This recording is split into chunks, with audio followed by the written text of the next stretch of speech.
Long ago in a distant land, in a time long forgotten by man, the 1990s, there existed a live-action series of Teenage Mutant Ninja Turtles movies that wasn't terrible. Before CGI dominated the world of special effects and non-human characters, there were puppets, and it was good. Where computer graphics have brought us many wonderful things, and when used correctly can make us believe in the impossible, they have also given us this. And these.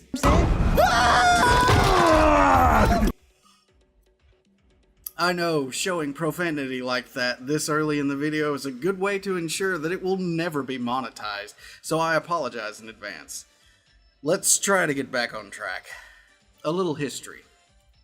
Way back in 1984, two men, Kevin Eastman and Peter Laird, were goofing off while brainstorming over the next big idea. That's when Eastman sketched out a turtle, standing upright with a bandana and nunchucks strapped to his wrists. Laird felt obliged to do the same and retorted with his own turtle.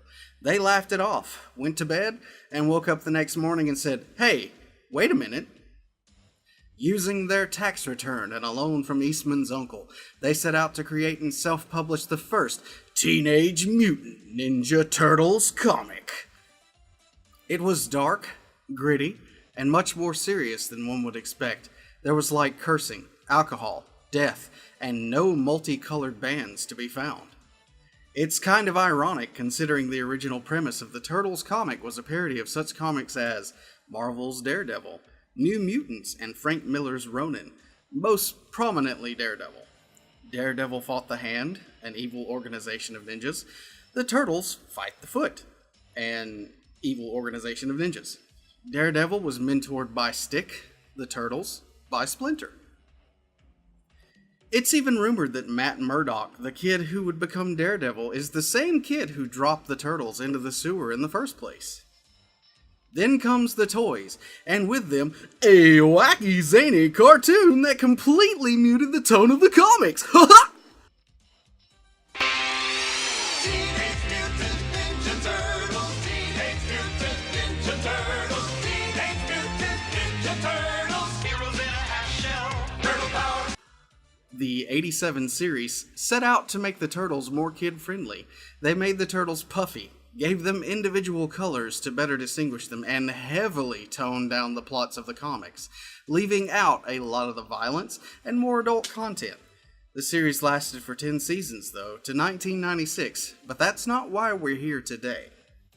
In 1990, a live-action film was made using animatronic puppets / costumes developed by Jim Henson's Creature Shop.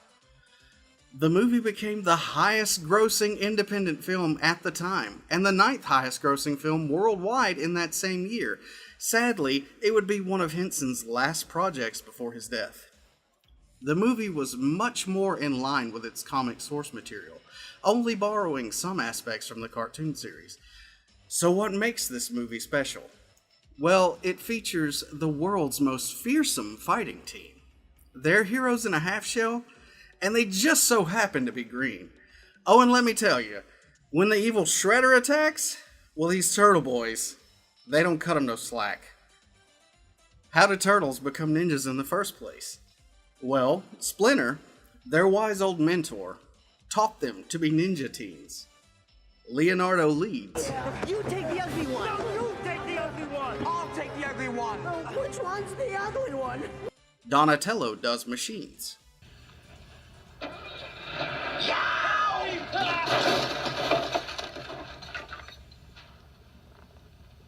It worked. Okay. Raphael is cool but crude. Damn! I'm not finished with you. Damn! Michelangelo, he's a party dude. I really don't have anything to offer you guys except for frozen pizza. Let's go for it! This movie was fun, exciting, and not afraid to have a grittier side. Aside from the obvious late 80s, early 90s look, it still holds up today, and it looks so much better than...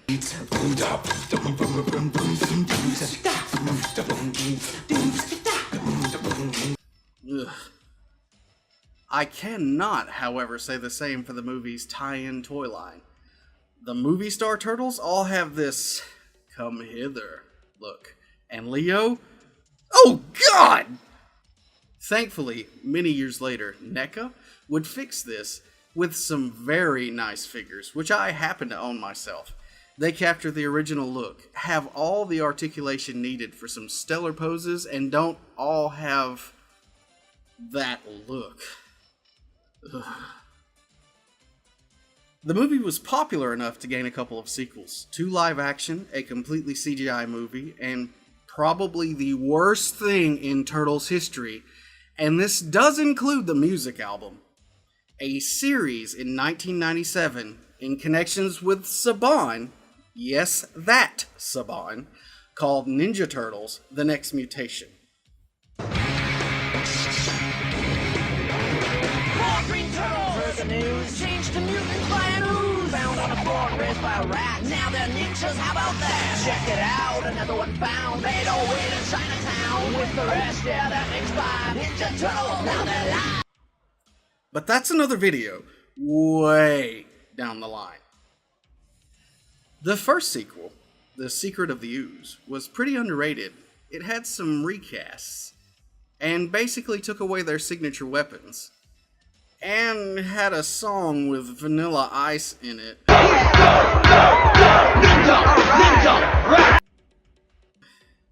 But it was still good. The third movie, simply titled Teenage Mutant Ninja Turtles 3. Oh God, why? Somebody thought it was a good idea to turn these nightmare toys into the movie costumes. They got weird, spaced out teeth, the eyeball spots, and the creepy eyes and everything. This movie was dumb. Though it brought back Casey Jones, they wasted him. It was like when they made Arrow into him and he failed that movie too, and those movies suck! Finally, in 2007, there was the full CGI movie, which was loosely set in the same continuity, and it was pretty good. The best part has to be the Raph-Leo fight scene. It makes the 3D artist in me weep.